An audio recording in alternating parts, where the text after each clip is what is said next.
doing now. Oh, okay, Barbara, no hammering.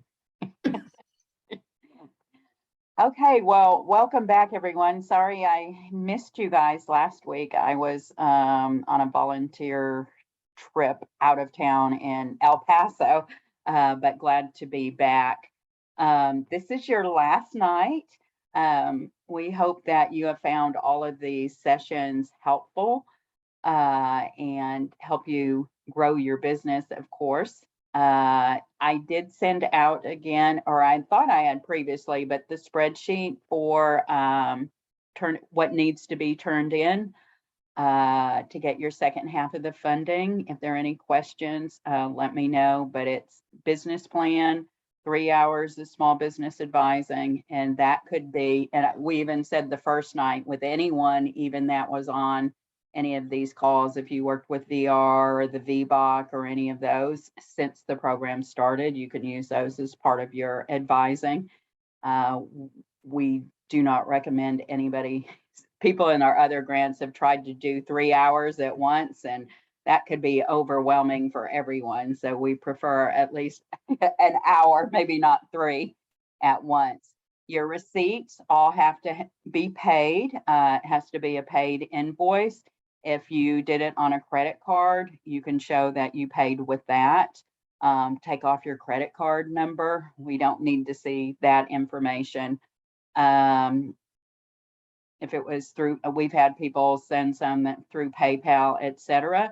We cannot pay any taxes, so make sure that is not included in anything. And then always make sure it goes over 2,500. 2,450 does not count.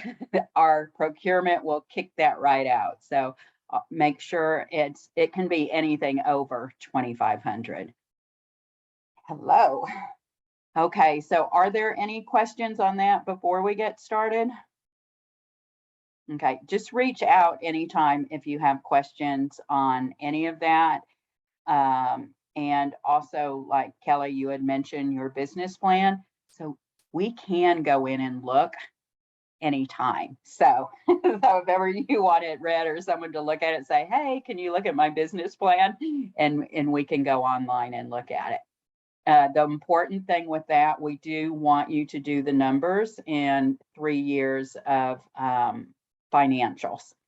So with that, I won't keep us long. We have one of our favorites, VR Small, with us tonight.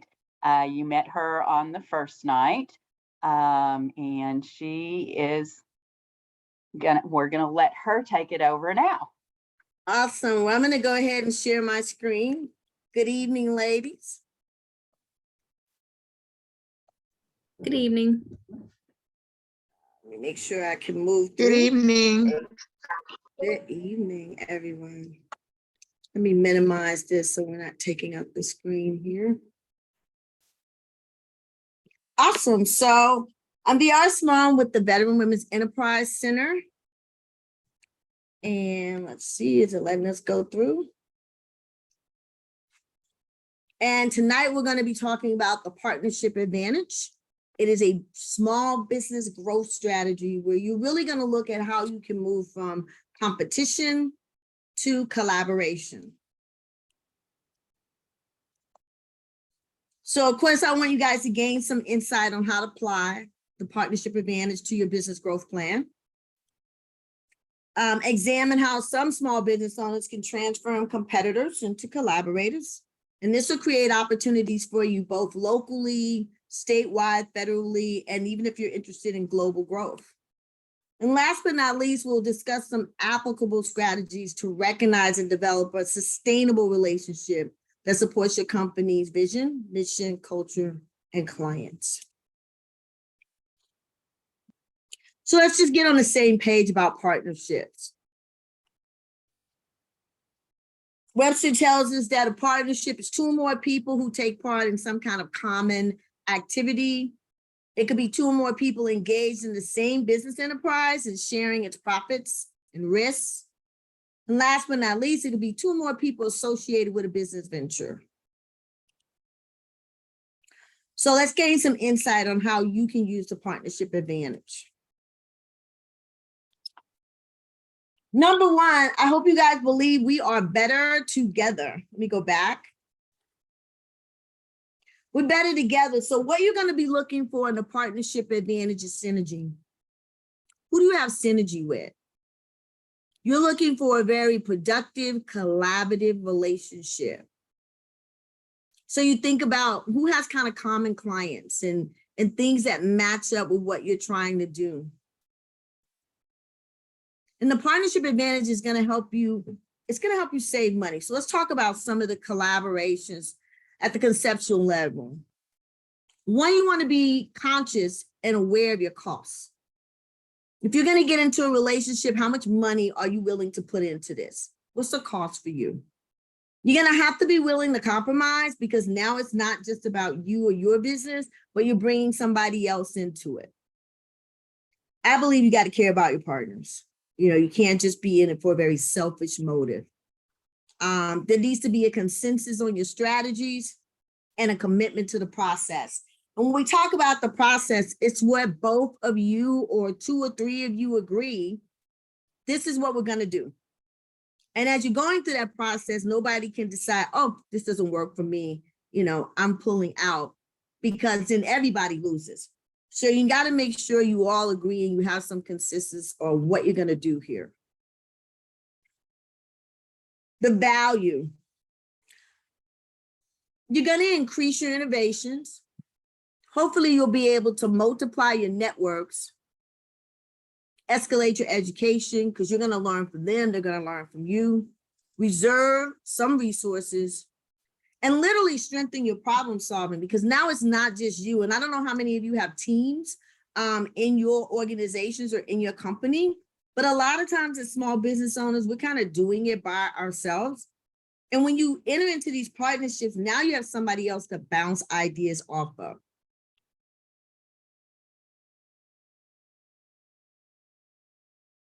So here's a couple of ways that you can collaborate.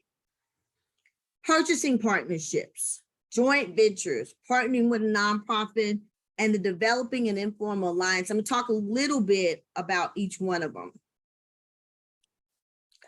So I'm going to open this up so I can see you guys if you're still on screen here.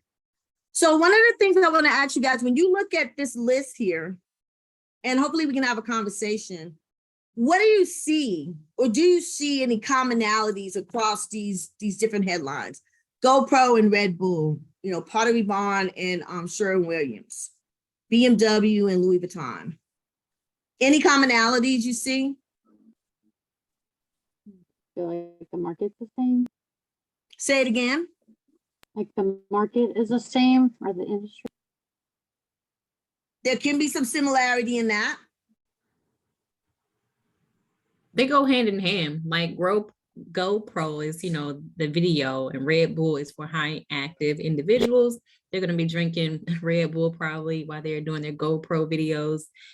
They like Pottery Barn, Pottery Barn and Sherwin-Williams. I never heard of Color Your Room, but Pottery Barn, Sherwin-Williams, and Color Your Room, I'm all thinking like home decor, paint. They all go hand in hand. And you said the other one was like Louis Vuitton and BMW? Well, the second one is the name of their venture. So, okay. So let me tell you a little bit about it here. And that's how you want to look at yours. So with GoPro, Kelly, you hit it on the nail. You know, GoPro doesn't just sell portable cameras. And Red Bull doesn't just sell energy drinks. They're selling a lifestyle. And so coming together to do a project is just kind of common sense for them. They're going to have some common clients. And the key word here for me is always going to be shared values. Their clients are going to have some shared values about how they think, how they see the world, and what they're trying to do. So pairing up, it just makes perfect sense. But they may not have the exact same clients. So now they get to expand their audience. So Color Your Room was the concept that Pottery Barn and Sherwin-Williams came up with. And they got together and they were able to help people go through this little program where they could match up the colors to what they were using in the other organization. And so again, they didn't have the exact same clients, but their clients kind of wanted some of the similar things. And it made really great sense for them to come together and create, and this was a one-time thing. So your partnership doesn't have to be, we're going to be together for the next 20 years. It could be a one-time project that you guys say, hey, let's try this out. Let's see if our clients are interested in something like this. And then with BMW and Louis Vuitton, they're both high-end luxury brands. And they are both kind of about travel. And Louis Vuitton did a specialized travel suitcase set for BMW that fits right into their trunk.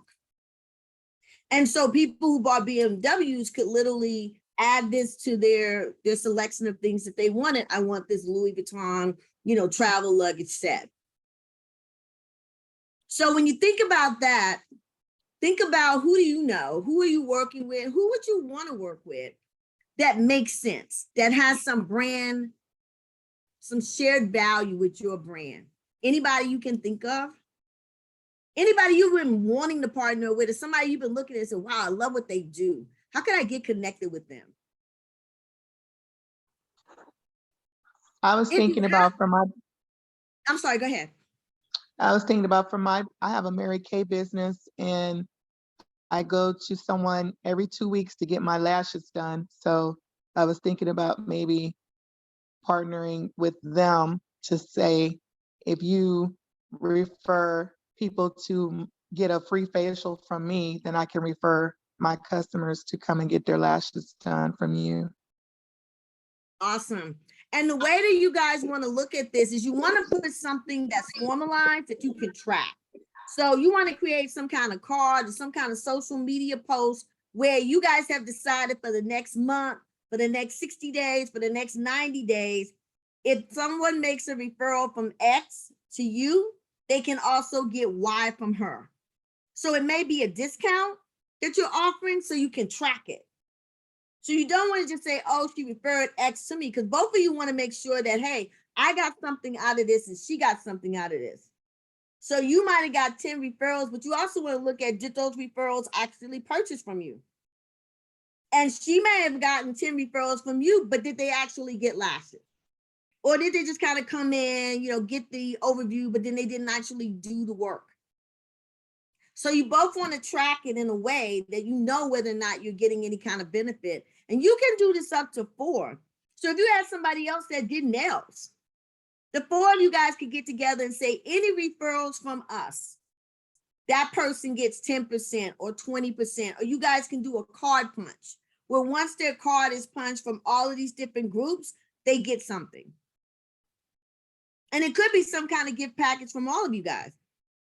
But guess what happens? Now you're getting access to her customers. She's not giving you her list, but she's putting your information in front of her customers. And you're putting her information in front of your customers. And more than likely, they're not the exact same people. So now you just expand your audience just with that relationship. And depending on how big her audience and your audience is, that could be some good exposure. So you want to think about ways to do projects like these throughout the year. Somebody might actually be your competitor. Maybe it's another Mary Kay person, but maybe they focus on a certain thing in Mary Kay. So I don't know if you guys look at the whole thing. Do you do everything in Mary Kay? Maybe somebody does colors. Somebody else does, they're pushing their makeup. Somebody else is really focused on like their lipstick brands or something. And they sell that, like it goes like hot potatoes for them. So maybe there's an opportunity for you guys to do some collaborations where people get the whole package. The lipsticks, the makeup, the color match, the whole thing. And so even though that person is Mary Kay, you're not losing anything because their customers wasn't getting what you were offering anyway, at least not from them. But maybe they'll get it from you because you're bringing it with a different perspective. So don't just look at your competitors as competitors. Look at your competitors and think about, hey, are there ways we can collaborate? Do they have a strength where I have a weakness? And I can use that, my strength, to build up their weakness. You never know, down the line, you guys might merge. Or down the line, you may decide, I don't want to do this anymore. And they acquire a piece of your business because one, they know you, they work with you before, they know you have a quality product, they know you have a good base of clients. They're like, wow, yeah, if you don't want to do it anymore, Kimberly, I'll take it. And right there, you've got somebody to buy your business. So you're still making money because it was something you didn't want to do anymore, but you didn't just close your door. If you don't have those kind of relationships, now you got to go out and try to find somebody that's interested in buying what you have or interested in getting your product or your service. So these are just a few like high-end examples of big companies that have looked to their competitors or people in different industries and said, hey, how can we collaborate to build out our money and to build out our brand, to offer something we weren't offering before? Shared value. Hey, These are VR. also, I'm sorry. We have a question in the comments from Kimberly. She wanted to know, is this if the client actually signs a contract or buys something, or only just sharing the information? So this partnership agreement, if you're looking at doing a project, that's going to be B2B. So Kimberly, you're going to be getting with another business owner that does something different than you do. They may do it in your industry, but they may not do exactly what you do. So say if I'm IT, I may do cybersecurity, but somebody else does application development. So we may get together and do an offering to our clients where they can get both of our products through this one offering. Does that make sense? Does that help you understand what we're talking about? I didn't see. Ma'am, I think we have the same like clients, same kind of markets. My executive assistant, my virtual assistant is through her company, and that's all she does is to organize virtual assistants. But a lot of the organizations I work with that I'm trying to develop need support and those virtual assistants. So I, have recommended some people, and I'm trying to figure out a good way to partner with her. I just didn't know, I like the idea, like you said, of combining and saying, if you work with both of us or you're both of our clients, you get a discount or some sort of, incentive. I guess, I just didn't know if when she sends someone over my way, is that credit, I guess, or should it be not until that person signs a contract with me? So the way that you guys should set it up is think about having your own MOU between the two of you that outlines how your clients will engage with both of you. So you have maybe a referral system where you know who you're referring to her because they get a code. So she knows this person came from you because they use X, Y, and Z code. That's why I'm saying it needs to be formalized. And then you know anybody that came from her, because even if they never mention her name, any links or anything that's associated with your relationship with her is coded. So when it comes through to you, oh, this came from my colleague over here. And then you guys decide, what is the offering? Are you giving a discount? Are you doing something special for them? Do they get something down the line? But you agree on that in advance. So nobody starts doing something different in the middle. That's why I said before, you got to have consensus and you got to commit to the process. You don't change up in the middle. And I also said, try something short-term, like do 30 days, do 60 days, no more than a quarter. Because I'm going to talk to you about a couple other things around customer service and so forth. And even though her clients may need what you need, you guys may have some very different values. And when it comes to conflict and resolving stuff, you may find out you don't do things exactly the same way. So you want to make sure as you go through looking at this relationship, it's not just she has some good clients that need you, but you guys have some shared values. So you may be the person who's the client's always right, and she may not be that way. So then when you send your clients to her, she doesn't treat them the way you treat them. And that could hurt you because you made the referral. So we're going to talk a little bit about that too, about how you're going to select these people and the kinds of things you want to talk through with them, just to make sure you know who you're getting in bed with. Okay? I wanted to talk a little bit about this because a lot of people in the beauty industry and other industries think they got to wait for somebody else to come up with a way for them to increase their buying power. You don't.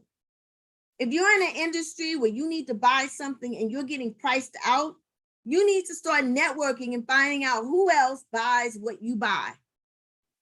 And you guys can start your own purchasing network, your own local partnership. And then you sign an agreement. Again, it always has to be business. You always have to have your stuff in writing so you don't run into no legal issues if somebody takes your money and run. And you say, okay, we're all gonna buy these things together. So instead of me buying 1,000, we're now buying 10,000. Well, of course, you're gonna get a better rate. Or 5,000, you're gonna get a better rate. But you can't look for other people to figure out the solution for you. Sometimes you just have to take the lead. So these are just some of the different groups that have gotten together and said, hey, look, we need to start a cooperative. We need to figure out how we can buy together and increase our buying power so that we buy our stuff for less. You can either give that back to your clients or keep it in your pocket. It's totally up to you.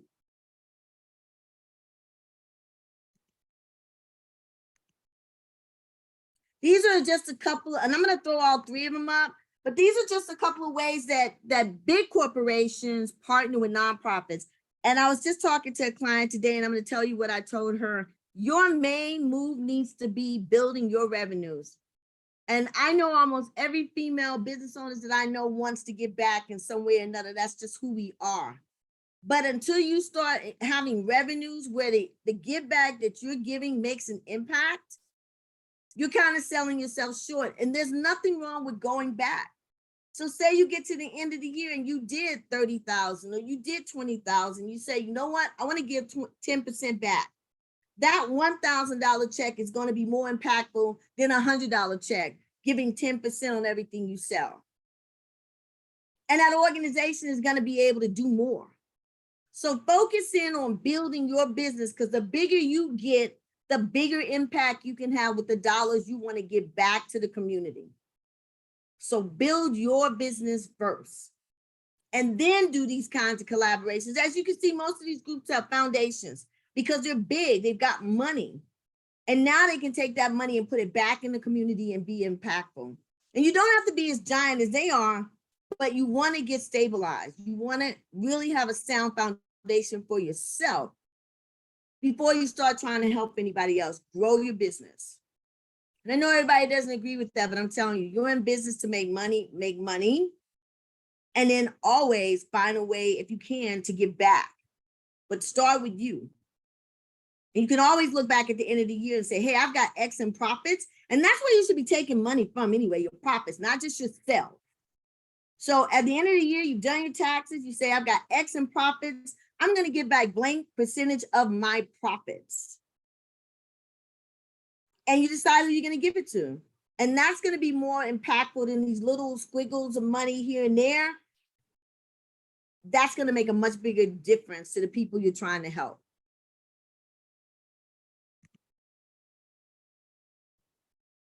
The other thing I want to remind you is that there are so many local meetup groups. There are probably some in your industry, probably some for entrepreneurs, some for women, some for veterans. Use your informal alliances to build your audience and build relationships. There are a huge virtual community now after COVID. And also be a networker and pay it forward. So the bottom line is here, use your network. Because in America, it is so true. I hate it, but it's true. People do business with people that they know and that they get to like. So you gotta be out there letting people get to know you about your product and your service, and then giving them the opportunity to develop a relationship with you so that they feel comfortable with you. So they can say, you know what? I know Kelly, I know her product, I've seen her thing, and I really like her too. And if people like you, they want to help you. You come top of mind, opposed to somebody that just kind of knows you. They don't really have any feeling for you. They don't have any real relationship for you. They're not going to be pulling things out of a bag for you. But if they like you, and I don't like this, don't get it twisted, but it is what it is. Then if they like you, they're going to do a little bit more for you. And that's going to build your social capital. And in America, social capital is almost just as valuable as your financial capital. So you got to have it. And you want to build it up.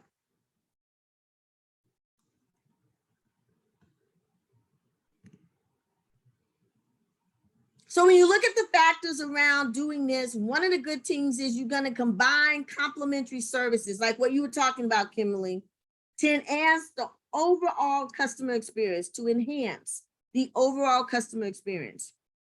You might want to do the creation of products that are exclusive to your collaboration, meaning people can only get this. I think the other young lady was talking about the eyebrows. So you may do a collaboration that's only exclusive to your customers who have participated in 2 different things. So maybe they did a whole product line with you, so they can get a referral for her and get a discount. And for the eyelash girl, maybe they had to do 2 or 3 sessions with her, and now they can get a referral to you for a discount. You can bring in a high-end product if you're working with somebody who's a little bit more upscale.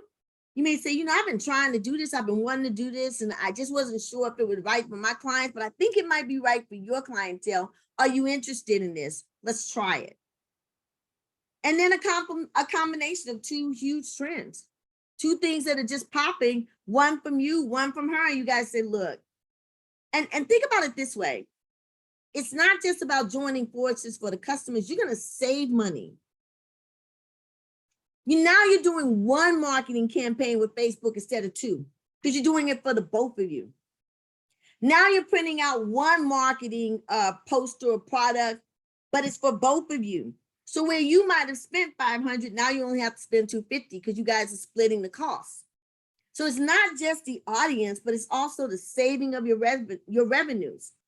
And hopefully you're splitting the work. Who's designing it? Whose platform are you using? All of these things, you get to save some time, some money, and expand your audience by collaborating. So look at the big picture. Let's talk a little bit about what I was telling Kimberly about making sure you get the right person. So you're going to look at your mission, your vision, your cultural values, your client, and then your staff. So what is your mission?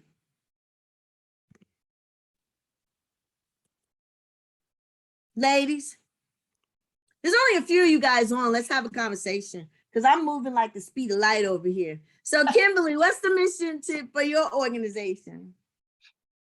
Or do you have one? I have a mission statement that I'm changing because of my business plan, but my mission is to develop nonprofits that don't have a development team or a development staff so they can be self-sustaining. Awesome. Kelly, what's your mission? To enable businesses to empower women to breastfeed no matter her location. Awesome. Anybody else willing to share their mission? I'm not seeing everybody on screen. I can. This is Bernadine. I haven't developed the statement, but my mission is to provide high quality professional development to educators and business owners. Awesome. Anyone else? Yeah. My mission, this is Sharita, is to educate women on skincare products that will help them and also provide them an opportunity to open their own business. Awesome. Simone? Well, we help program directors concerned with the struggles of their international residents by providing customized training programs. Awesome. So here's the thing. When you think about your mission, and this is your mission, so just give it some thought, your own thought. Your mission is what you get up every day and do. So when you think about your mission, how you've written it, how you revise it, how you state it, your mission is, this is what we do. This is what we wake up in the morning to get done. What is that? And every day you go about doing it. And so you'll look at some of the corporate mission statements, and I don't have it in this particular presentation, but I'll usually show you a couple of corporate mission statements and ask you, is this corporation actually living their mission? And some of them are pretty lofty. To be the premier eating facility, for people. And McDonald's has a very lofty one. Nordstrom has a pretty lofty mission statement. Amazon, people usually know their mission statement when they see it. but your mission statement should speak to you, but also what you do. And it should be something, when you think about it, that you can state it off the top of your head. So you shouldn't have to go to your paper to read it. You should just know it because you're living it. The other thing is your vision. Your vision is long-term. I always tell my clients, when you start your business, start with the end in mind. Because then when you do all of your market research, you can look at it and say, hey, can this business actually achieve my ultimate goal? Now, whether that is building legacy for your family, building a multi-million-dollar, multi-location buildings, creating a franchise, or just starting a business that you ultimately want to sell and make money off of. And there's nothing wrong with that. But what's the end result? Why are you really in this? And what do you ultimately plan to do with your business? So your vision should be telling you down the road, 10, 15, some people even 20 years down the road, this is what this company will ultimately achieve. And every year, you should be making some progress toward that. So you should be thinking, how do I get to my vision based on my mission? So whether it's every year, every 3 years, or every 5 years, we do X. And at the end of that period, you should be able to say, we're now this much closer to our vision. Because your vision is what excites you. Your vision is what everybody gets excited about. Like, this is where they're going. This is what this company is going to do. You're not doing it now, but we're getting on board because that's what you're going to do. Did anybody see the Facebook movie about Mark Zuckerberg and all them? So anyway, if you saw the movie, they got everybody excited about the vision, what this particular application could do. People are like, whoa, man, nobody's doing that. We want to be a part of that. So you want to get people excited about ultimately, what is the impact your company is going to have? What are you going to do? Why would an investor want to get involved with you? Why does a client want to get on your train? Where are you going that your competitor's not going? What makes you different? There's somebody out there doing something similar to what you do, but what makes you different? And a good piece of that is where you're going. Yeah, these people do such and such and such, but they don't have the vision we have because we're going to do blank. And that could be a part of what makes you unique. So if you're working on something exciting that you really care about, you don't have to be pushed. The vision pulls you. Because it's like your mission, you wake up doing it, your vision drives you. Every time you think about what it is that you're ultimately trying to achieve, you get reignited. You get re-excited. You get passionate all over again. Just thinking about, oh man, today, it doesn't matter if today didn't go right. I've got a bigger vision and I'm still on point. I'm still going to get there. That's what excites you and motivates you. Don't ever lose focus of your vision because there are going to be crazy hard days. There are going to be lost days. There are going to be days when the money doesn't happen like it's supposed to, but it's bigger than that day or that month or that quarter or even that year. You've got vision. And one little hiccup doesn't mess up the vision. It should just make you more passionate to achieve it. So you want to make sure that the other person you're partnering with is on mission with you. Do they have a mission? Are they just in it for the money? Are they really committed to the service? How do they see their clients? Who are they? And what's their mission? And does it align with you? Because if it doesn't, that's going to be a problem. So something may look good. I say this in the nonprofit industry, and people say I'm crazy, but the truth is, all money ain't good money for us. It's not. Some people just want your clients to try to sell them something. We're not trying to sell our clients something, we're trying to help them. So if you're coming to the table, your motive needs to be the same as ours, to help the client. And if you make a sale, yay, but that's not the motive. And if the motive's wrong, The whole engagement's going to be wrong. So what's the motive of the person you want to partner with? What drives them? And is it the same thing that drives you? So leadership, it's the capacity to translate vision into reality. You know where your vision is. How do you get me to understand it? How do you get me to buy into it? You need to understand how exciting vision can be and how people are motivated by vision.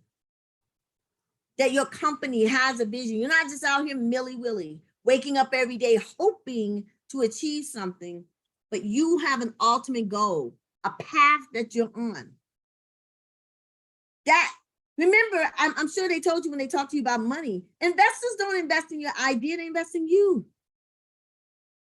You're the visionary. The idea you're pushing right now may not make it, but they believe in you. And they believe you are going to come up with something that will make it. So where's that vision that gets everybody excited that they want to get on your train and go where you're going? And think about that. Even businesses, I know nonprofits, we all have mission and vision, but a business can have a vision too. And a business should have a mission too. Because you're going places. You need to know where that place is you're going. And so your culture and your values is exactly what I said. Does this person treat your clients the way you treat your clients? Will you bend over backwards to keep a client happy? Will you refund something when you know really it's not your fault, but you just want that client to be happy? Think about how you treat your clients and how you want your clients to be treated. Is the person you're looking to partner with, do they have the same values?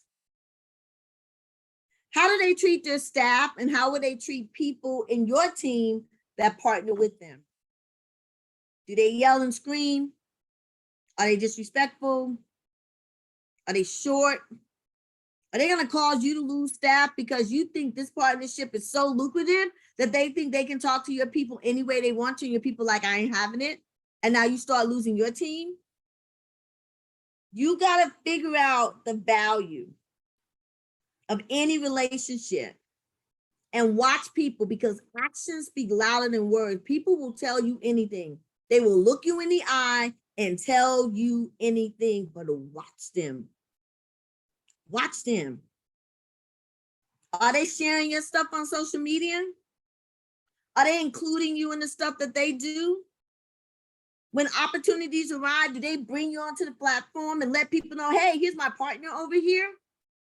Or is it the other way around? Are you always the one bringing them on the platform, pushing out their stuff, and you're not paying attention? A partnership is both of you guys are giving and taking. You're giving and taking. It's a mutual thing. So make sure you're paying attention and you don't get yourself so caught up in something that looks good, but in the end, it's not really good for you. Watch. And again, short term, measure. Everybody here's a veteran, right? So you guys know all about corrective action, right? So that's what you're going to do. You're going to put it in place, but then you're going to pull back and analyze. Did this work? What are the pros and cons? And if we got cons, how do we reevaluate them and make them pros? But we're not just going to be running around like a little rat on that thing, hoping everything goes well. Or whatever it is, rat, roach, I don't know. But what is it that goes on the little A gerbil, a hamster, not a rat. No To let germs, them girl. laugh. A rat.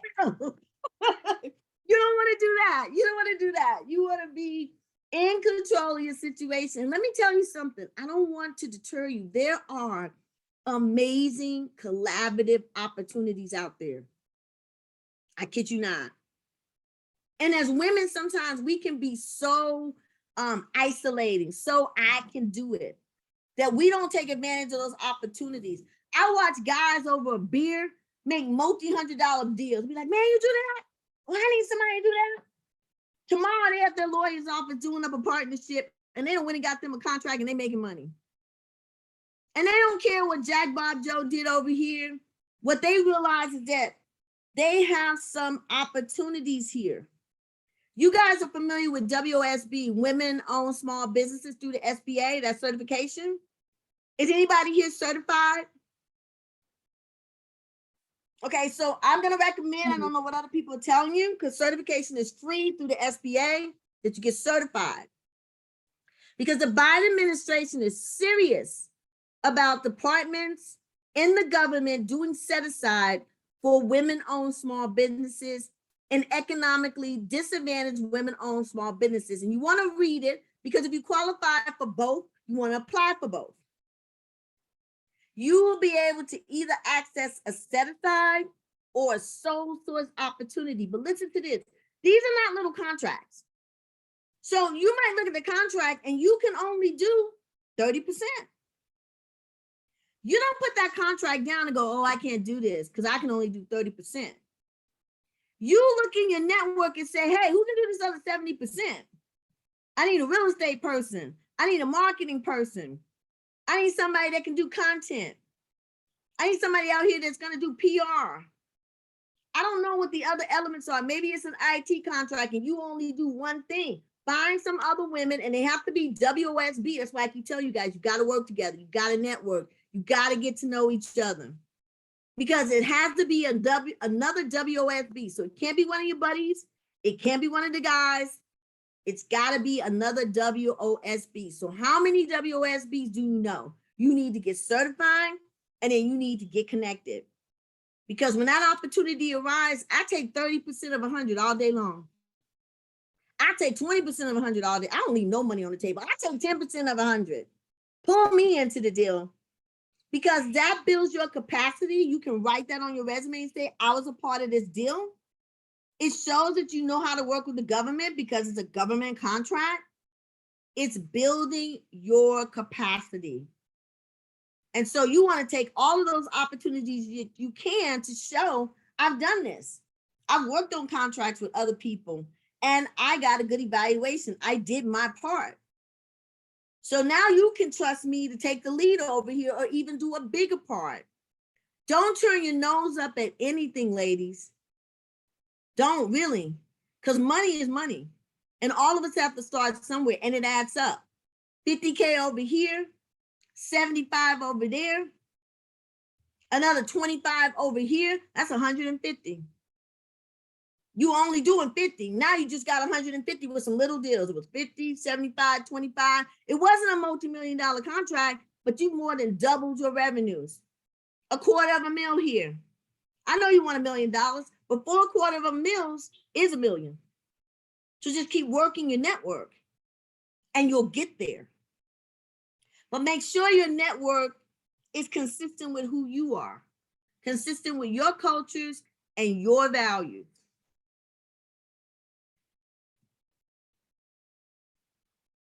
So you need to be self-aware. Who are you really?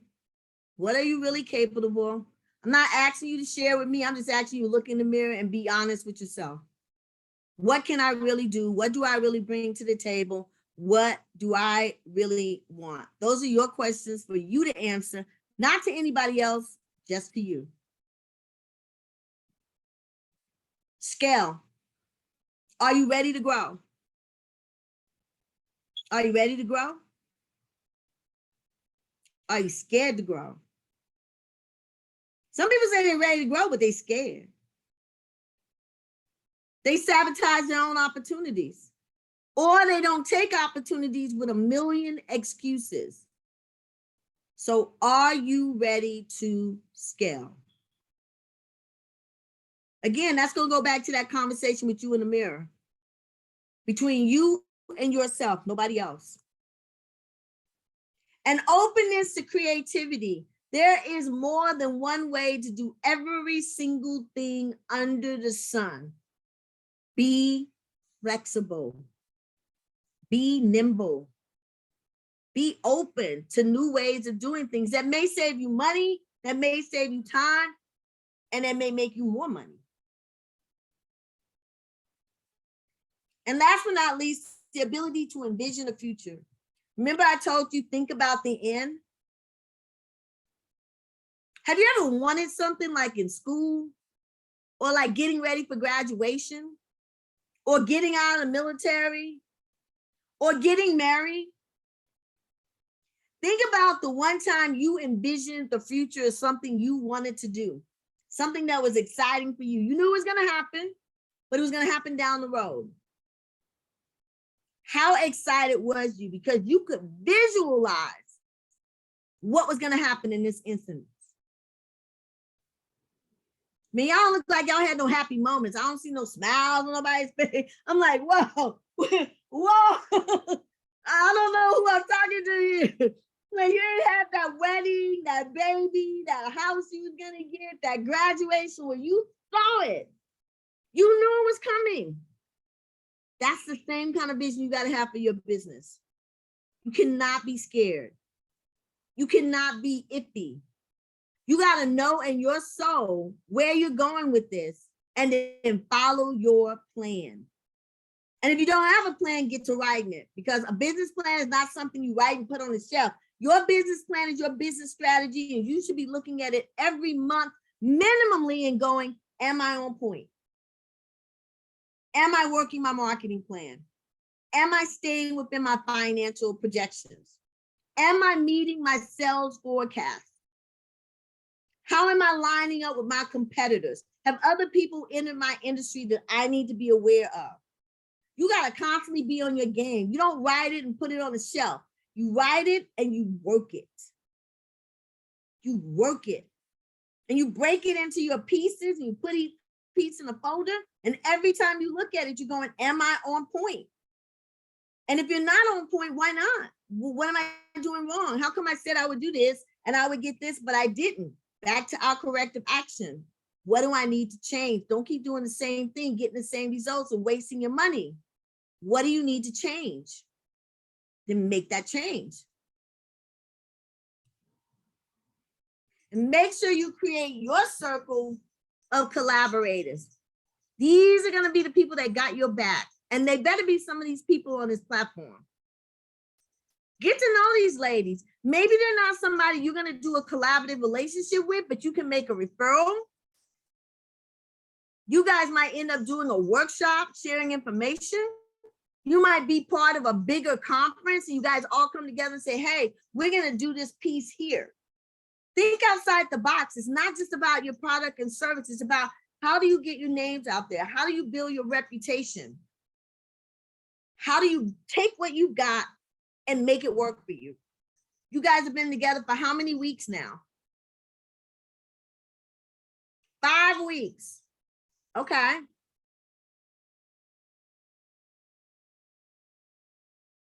All right, I want to hear a little bit about everybody's business. I'm not going to make anybody go first, just whoever wants to go first. I can go first because I'm excited about my business, and I'm just like you reinvigorated like my spirit today, because I was down a little bit because I have, received some no's, but nonetheless, like I'm excited about my business. I have visioned my business in 2018 when I first started with just a tent. Like I just had a canopy tent. And so like I had a vision to, I want to be mobile. And then like my ultimate vision is to have a fleet of both mobile and portable innovative solutions for outdoor locations. But ultimately, like my vision is connect with the hospital system so we can get moms registered. So it's more than just me providing a service. I definitely want to collaborate with local hospitals and connect moms right then and there at birth to milk spaces in the community. And so I'm just excited. I do have an event coming up in October, but just hearing, what Patrick talked about I think it was last week or the week before last, it's just having me rethink my customer segment. So it's just having to do that over my mind. It is a little challenging, but nonetheless it's needed. But I'm very excited about my business and all the possibilities, and just keep moving forward to be of service in the community. Of course, I am a business, but at the same time, I do want to empower women, no matter where she is. but also help businesses become compliant in the federal and local legislation as relates to breastfeeding. And that's the main challenge I'm having now, is because breastfeeding legislation is fairly new. And it's just like they're just starting to put these policies in place for women in the workplace. But by extension, if you are an employer and you're having an event, you know, outdoors, you still need to provide a service or even consider the service to be compliant or considerate of your employees. And so I'm just trying to figure out, how can I translate that to businesses and not step on their toes? Because just working from like a federal standpoint, when you start talking about compliance, it's not so nice all the time. So I'm just trying to figure out, how can I develop my customer value proposition and convey it to them in nice terms, you know, so they don't get offensive when I'm speaking to them. And it's a win-win for them, and it's a win-win for, you know, the mothers that work for them or that may be attending their events. So that's where I'm at now. But I am very excited about Milk Space. I hope you guys are excited about your business. But yeah, well, not you guys, you ladies. It's just, yeah, that's basically Yeah, it. and you know what, Kelly? One of the things you may want to do is look at pairing up with one of the HR companies like ADP or Paycor, or even some of the smaller ones, because they talk policy. And so when they're talking to organizations about general HR policy, you can also be a part of that conversation to say, and here's another policy you may want to consider implementing within your organization or having available. So I'm not hitting you over the head with something or trying to sell you something. I'm just sharing with you what the policy is. So this is the policy, and here's some ways you can implement it in your organization. Every one of them won't be you. But you are one of the options. And that's what you want to do, is keep it very unbiased and give them all of their options, but you're educating rather than trying to sell your product. That's going to be an easier piece. I think, and then I'll stop after this, but I think like with it coming from me, like I'm just Kelly in DFW. I'm like, who are you to tell me? But I have to connect with Department of Labor. You know, that was my former employer. I'm going to reach out to them in Wage and Hour, and we're going to have a conversation. Like, can I do a Q&A? Can we talk about something? But I know that's the vision. Like, I want to have a connection at the federal level, at the state level, so we can have these conversations. So they can show like, yes, like you still need to be in compliance, and this is a viable business that can help you be compliant. So I'm just thinking big in terms of that. But there's also the element of fear, like, are they going to want to talk to me? But I'm just going to do it. I'm going to do it. Like, what's the worst they can say is, no, Kelly, we're not going to do that. We're not going to talk about compliance, but I'm going to do it. Yeah. So I'm going to say to all you guys, you should be and see yourself as an expert in your business. And if you're not, then you should be doing the lifelong learning and getting all the skills and the additional training that you feel you need to consider yourself your expert. And when you step out and talk about your business, step out with confidence. This is your business. You know it. You know it as well as anybody else. And when you're speaking, you are the expert in it. And don't shy away from that. Just go with that, because it's your business. And if you don't feel that way, how are you selling yourself? Why do I want to do business with you if you don't feel confident about your business? Be confident about what you're doing, what you're bringing to the table, and find ways to put yourself out there, to show yourself to be the expert, whether it's writing a blog or speaking at an event, you know, doing a workshop. How are you sharing your expertise with other people? And I know my time is running out, so I really still like to hear what everybody else is doing. I can go. Next. So I'm doing Mary Kay as far as selling the products and also leadership. And I visualize myself driving the pink Cadillac. I visualize myself being a director, which I'm in DIQ right now. And if everything goes well, I'll be a director in September 1st. So I'm just, the 3 hours of business advising has really helped me out a lot. I've learned a lot from Miss Stephanie, and just, I have a Mary Kay seminar next week where we get our training and learning and everything. And during my downtime, I promised her that I would do my homework and the marketing, and what she also talked about speaking and doing speaking engagements, which I don't like speaking in front of large crowds, but I will do it to further my business. So I'm excited about the financials and just learning about profit and loss statements. I've never done that before. So I'm getting my business ready for the explosion. So Awesome. I excited. see the vision, girl. Live it. Pink in that pink Cadillac. I saw who else? I can go next. So this is Bernadine. I've really learned a lot these past few weeks. And so with my business, with professional development and listening to what you're saying right now, I have made a partnership with a national speaker. His name is Sean Brown. And he has a certain forte of things that he likes to speak on, but he knows that he needs to broaden those subjects, and I have those subjects. So I think it's just the grace of God. He has brought me on under his wing, and he is showing me all of his business, and he is putting me in front of all these meetings with everybody. So like you were talking about, you know, when he goes into meetings, he'll talk about his things and he'll say, hey, you know, here I brought my first trainer on, here's Bernadine, we're partnered together. She has all these other trainings. So he's given me his thousands and thousands of leads. So I'm riding his coattail right now, and he's like, take advantage of this. I'm letting you, you know, I'm giving you all of this. And I'm so humbled by it, because he's just an amazing speaker and all those things. In a couple of years, I just see myself hopefully at the level where he's at, because he's given me almost like 10 years of his following to me. Like, here you go. It's on a silver platter. And then at the same time, I'm helping him with more of his social media. I'm creating his flyers. I'm doing all that. So that's, you know, in return, that's what I give to him. It's like, I can do this, you know, while you did this for me. So, you know, in a few years, I just see myself being able to do this alone. He's also teaching me how to create an LMS system.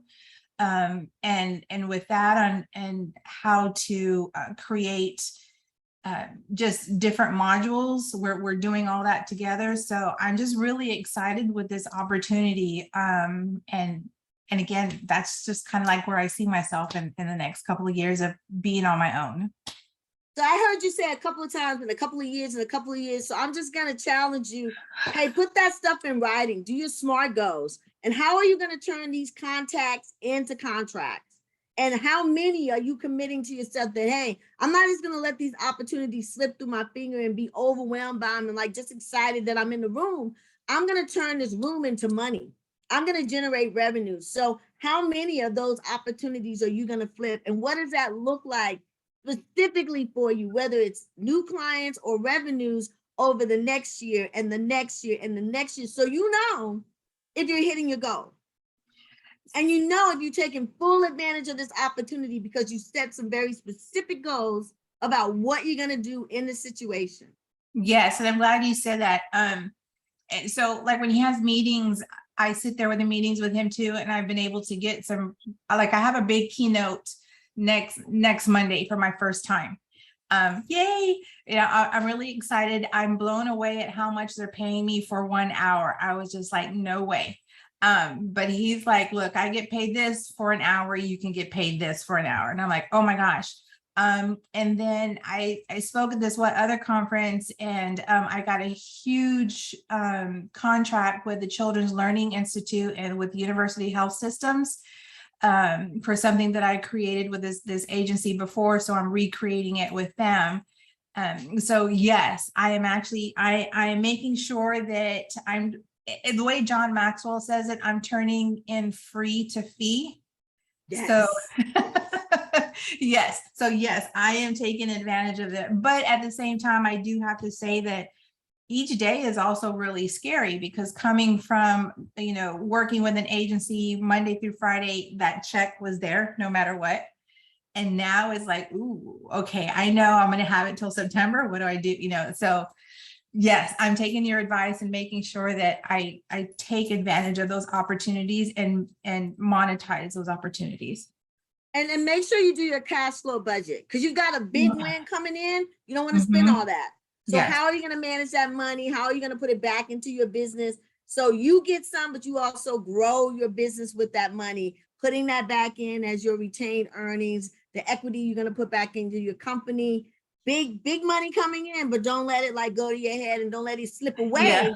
How do you use that to continue to propel your business forward? Mhm. Awesome. Congratulations. Wishing you the very best. Thank you. Simone and Barbara and Kimberly. I didn't hear from Kimberly.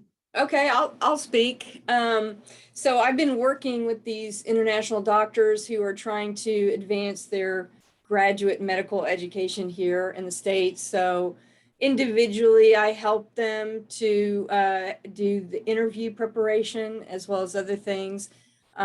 With my grant money, I was able to start a Mighty Networks platform, which has it's a community and it also has courses as well. So yeah, so I kind of had it in a couple of different places, and now I have it all in this one beautiful place. I love Mighty Networks, by the way. I'll give you my referral link if you're interested. I really do love this platform. It makes it really easy. Everything is in one place. But I've been working with them for a few years. I've had, 60 confirmed matches for sure. And I think more that I just don't know about, but, that I directly coached. But now that they're in residency, I see they're still struggling, with communication issues. And, I've been really trying to build relationships through LinkedIn and through my previous clients to see what is going on once they hit residency. So they have these milestones that they're required to hit. And some of that is communication issues, and they struggle with it, honestly. And so I have a program already in place to actually help them with their spoken English for one, but also with communication skills like, patient-centered communication, things like Right. handling difficult situations, things like this. And I want to bring that now. So my focus, I want to switch it to program directors now instead of like individual residents. And I want to bring it, there's three residency, main residency programs here in Houston. So I'd like to start here, but really my vision is to take it on the road. I'd love to go around and do seminars. I really want to work on the road. That's my personal vision. But associated with that is just to get them, there's a lot of burnout out there. There's a lot of, this affects patient outcomes, honestly. And I feel like I have something special. There are some things out there, but they don't have the same understanding, I think, of this, population. And also being an English language specialist, I really understand those communication issues at a different level than, like some people teach the communication skills, but I can teach it to someone that English is not their first language. That's what's, I think, special about what I do. And so I'm looking forward to, making those connections. I feel like I have a really good presence online. I just need to make those networking, get out there and do the networking and figure out what they really need and want. And I know they need it. So my goal, my short-term goal is to become a women-owned business, veteran-owned business, and reach out to, these diversity supply managers and get vetted and kind of come at two different angles, right? Not just the program directors, but also kind of be in there as a vendor is what I'm hoping. Set there. The other thing you might want to look at, Simone, is what you're talking about. They need it. Where is it documented? So you're already in the university arena. Look to see who's interested in studying communications. How are doctors communicating? How are international doctors settling in, connecting with their patient? Is there any are there any issues? Are they better? Are they worse? You know, what's going on there? And look to see who might be doing some research. There's nothing better than being able to travel the world and talk about research, the findings, and how you're taking those findings and using them to help doctors be better, because that is solidified. And so if somebody's already doing it and you bring the rest of the tools, you're bringing them the piece of the puzzle that they need to implement that research. And then collectively, you guys can issue that report and you can start running around letting people know how you, not only you don't think they need it, but you know for a fact they need it because you guys done this study. And you did it here, and you did it here, and you did it here. And this is what you found. And these are the strategies that help these doctors be better communicators, which give better outcomes for their clients because they understand what they're doing, and make for a better hospital experience because you had a better encounter with your doctor. So there's a lot of things that can go into that. So that's just one strategy, and along with the other ones that you already mentioned. And I think the last person was Kimberly. Is it Kimberly? Yes. So sorry I had to run out earlier. My son let all the dogs out. But so yes, I'm excited about my business as well. And I will want to say thank you for just this opportunity to speak to you and just the opportunity with this program. It's been amazing. And so I'm very grateful and thankful for that. I've learned a lot. And you know, a piece of why I do what I do is because I combine social work with my skills of data analysis and evaluation. And so I have a lot of people that ask me how I can be a social worker and own my own business. And I don't think they understand that social work, I mean, every clinical social work problem or situation or organization falls under a larger system. And so I work to try to fix and develop those larger systems. And so, you know, I've heard you mention that there are a few other organizations that might be doing similar things, but what makes you unique? And I think that's one of the things that I really try to promote with my business is that, you know, I'm not just looking at developing your nonprofit or your agency because I'm good at business or because I'm good at organization, but because I'm looking at it through the lens of a single parent or of a social worker or a disabled veteran. And so I'm, you know, I have that compassion and I can do it more sustainable for you. So I am looking for different partnerships. I've had some big wins. I've had some challenges, but definitely some big wins. I never thought I would own a business, first generation business owner. Don't know. I've really a lot of mentors in the family, but I've gained a lot of mentors here and really nationally. And so, you know, I really want to start partnering. There are services that I can provide that I think others can provide. There's one organization who does just strictly evaluations and surveying. And so needs assessment and evaluations are huge in nonprofits. So if I could partner with him, he's already got some contracts in the works for the government, federal government. So I guess my biggest concern is I've had a partnership. Well, we worked together to develop a campaign about sexual assault awareness, and we signed NDAs, but the person kind of went off and started doing their own thing. So I put a lot of time and effort into that. And so I'm very kind of fearful, I guess, of partnerships. My biggest concern is like contracts. And I don't know if you have any contract templates, but I'm ready to start growing. It's just a matter of making sure I'm doing it as effectively as possible with some protection. So that's kind of where I'm at. And a lot of people have bad experiences with partnerships. And that's why I say, one, you want it on paper, and two, you want it short term so you can really figure out, because like I said, people will say anything, but actions speak louder than words. And you want to see how people really work with you when you're in the game, when you're in the meat of what you're doing. And so you don't want to put all this back end stuff here and then people don't produce. They don't come with what they say they're going to do. So you definitely want to like try it out. 30 days, see how they do.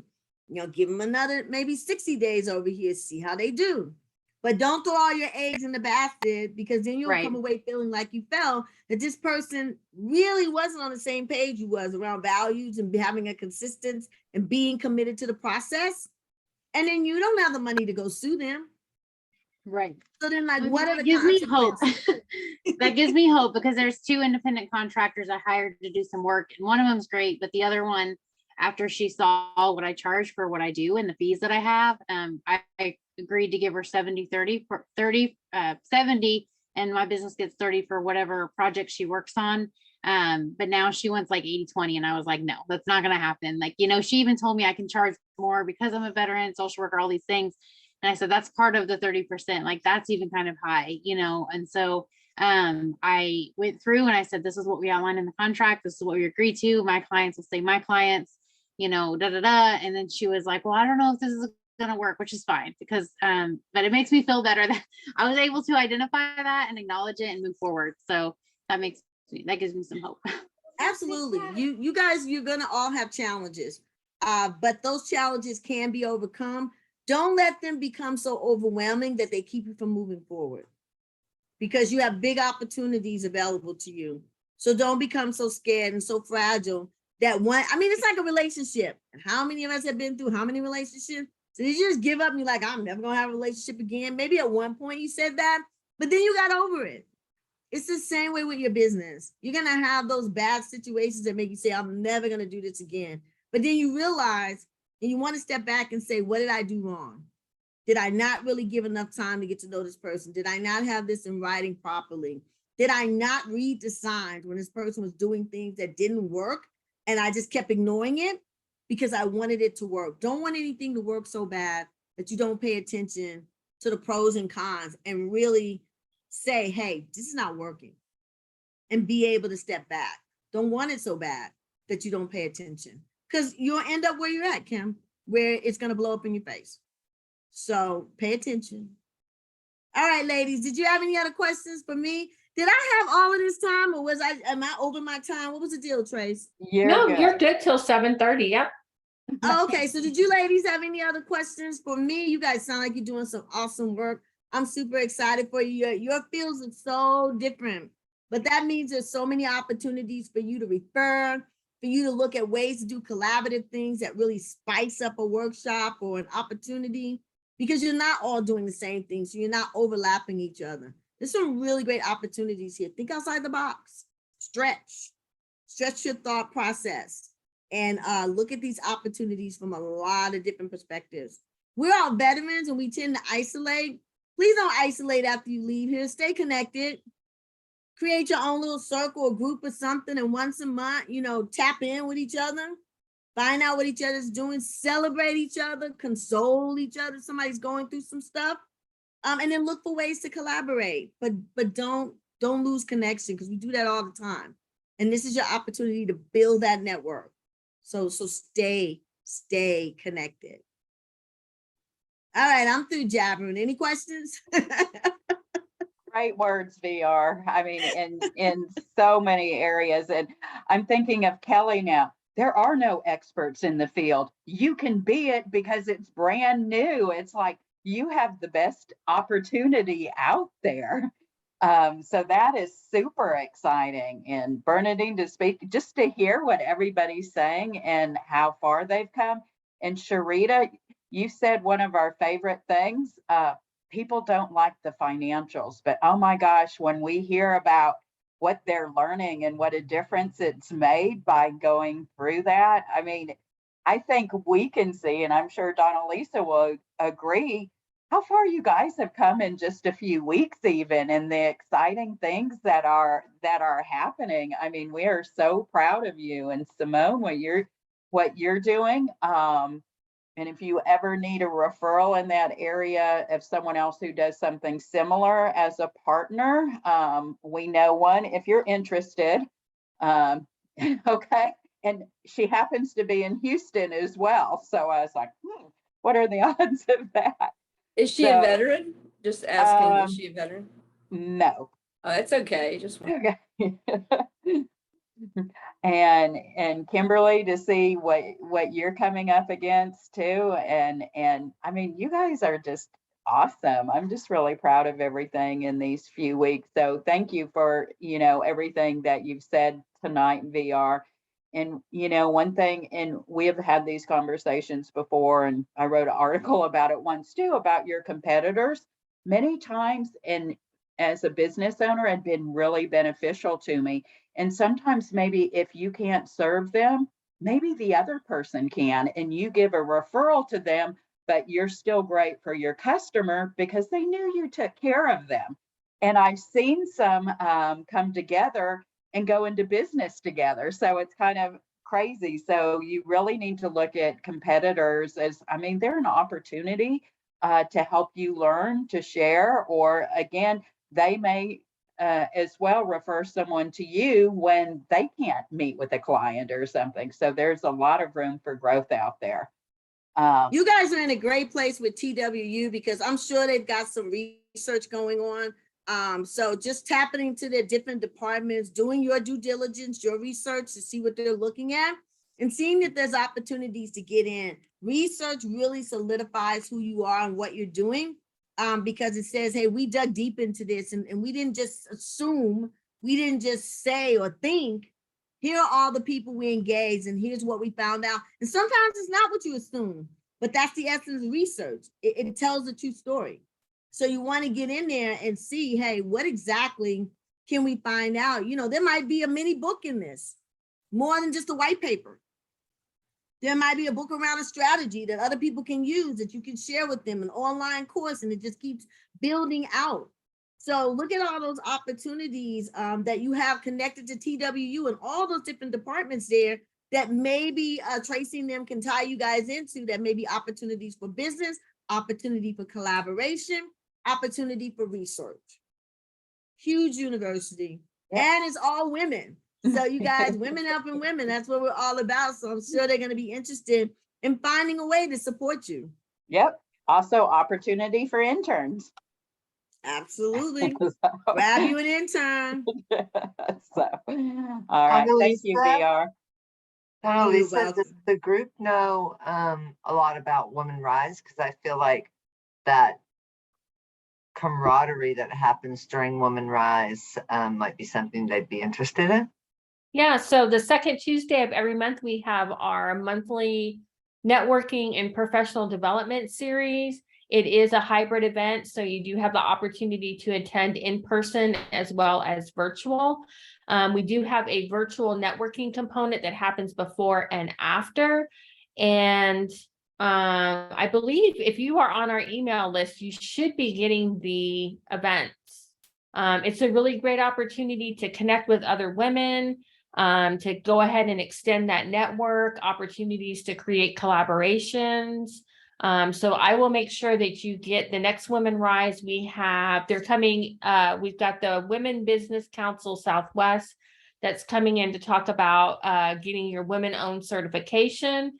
And then in September, we have Miralee Kick, who is a TWU alumna who created her business out of her MBA capstone project, Buzzballs, which are these like plastic little drinks that go by the pool, I guess.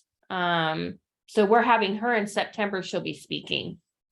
Oh, she's a great speaker too. Mm-hmm. She's a lot of fun. How many of you guys are local at DFW? Just you, Kelly? Awesome. Okay, so I know you're out of Houston. Where's everybody else? New Braunfels. Kimberly? Where? New Braunfels. Oh, wow, okay. Who else? I'm near Houston, Conroe. Oh, okay. All right. My sister's in Conroe, out there by the Air Force Base. Okay. She's still, well, she's a reservist, but she's getting ready to retire, but she's out there with the Air Force Base. Kim, I know Kim had to step away. Is that it? So basically Houston, huh? Look at Houston in the house. Nice job, you guys. Nice job. All right. Well, it is 7:20. I don't know if Tracy has some more housekeeping for you guys. We have a local event. If you guys have people here in DFW, we're doing our Fifth Fridays fitness, which is going to be July 29th. It'll be on site at our facility. It's a half day where you can come just for each hour session or for the whole half day. And they're going to be doing wealth planning. They're also going to be doing a business evaluation. And then they're going to be looking at budgeting, different strategies for budgeting. And then last but not least, they're going to be doing a one-on-one session with you. You can just talk about whatever it is that's really relevant to you. So that's going to be, we do that once a quarter. and we switch between Charles Schwab and JP Morgan Chase. And so this will be our Fifth Friday Financial Fitness. If you know anybody local, share. It's already up on our website, so you can just, send them to our website if they're interested in coming out and being a part. Great. Thank you, VR. Donna Lisa, you can send that link out, right? With the video. Are you sending the video? We can send that out, VR. Awesome. All right. All right, ladies. Well, then I'm going to say good night. It's been so awesome meeting you. I wish you the best of luck. And if we can be of any assistance, social network, financial support, let us know. We'll do the best that we can. Tracy, guys, thank you so much for the invite. Great work you guys are doing. Everybody have a good night. Bye, VR. You Bye-bye. too. Thank you. All right. Donna Lisa, do you have anything for them? I do not. Okay. Well, can I ask a question? Yes. How long do we have access to Live Plan? And for the rest of your life, if you want it. I was like, oh, because she was talking about, don't just put it on a shelf. And I was like, okay, like, how am I going to save this so that it'll make sense? But, oh, that's great. Fantastic. Well, and you can have it on there. Just be active. If you aren't active, it will go inactive, and you can reach out to us to resend it. But you can also download it as a PDF, and I think as a Microsoft Doc. Yep. As well.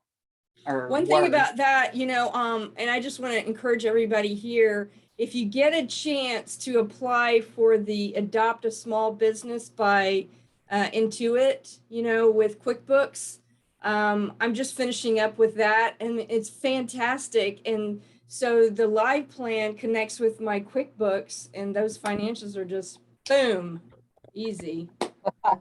Yay. Well, we like to hear that. So before COVID, we bought laptops and with the intention of teaching QuickBooks. And so that's something for those of you new, we hope to be starting soon. We're going back through the process to get that started again. So, but it's great to hear that. Yeah, there are a lot of good things with the Live Plan, but I just love it when people say, oh, those financials. And I think it may have been in here. We had another program where someone had been in business for 7 years and didn't realize the value of the finances and realized she wasn't charging enough. And, I think, Bernadine, what you said earlier made me think of Patrick too. You can charge more, and people will pay for it. And I think you found that out, huh? I did. And there's this person I listen to, he's motivating, but sometimes his language is a little out there, but his name is Dan Locke. Mm-hmm. And he talks about charging more and having quality products that people want. And he has this one small clip, it's like maybe 2 minutes long, not even that, talking about this high-end umbrella.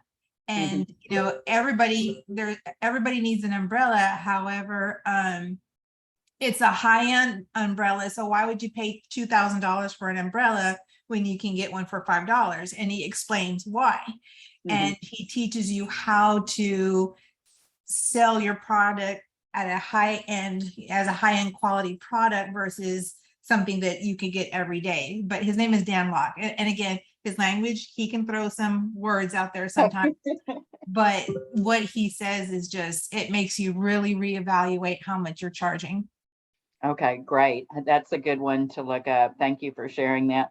And even, if anyone's uncomfortable talking or not sure if you ever even want to practice with one of us or the small business advisor, reach out. I know every one of us would be happy to listen to a pitch, or as you're trying to talk about something or perfect it and just want somebody to hear it. Don't feel like this is the end of what we can do to help you with. I mean, we are always here to help in whatever way we can. So, if something's uncomfortable, I still keep thinking though, Kelly, with that, it's like, oh my God, this is so new. There is no expert. You can become the expert. And it's like, that's exciting news. Yeah. So, and just like when I was doing my market research, you know, I contacted Visit Dallas to see, hey, do you all, I talked to the I think he's the CEO, the head man in charge. I was like, do you all have data on, you know, do events provide a service for feeding women? And his response was, no, we don't. And I don't know where you're going to get it from. So at that point, I was like, you know what? I need to be the data, you know, I need to collect the data. So it's the wheels are turning my brain. And I just need to compartmentalize like the business and then also like being the expert as well.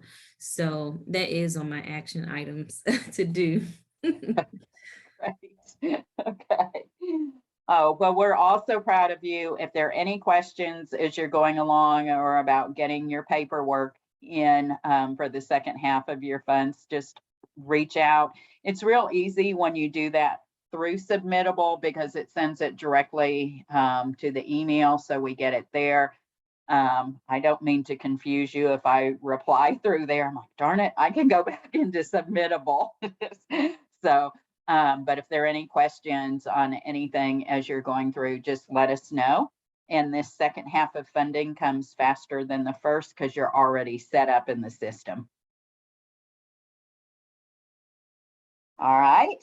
Okay. Well, thank you all so much. Have a Thank great you evening. for the opportunity. Thank you. Thank you so much.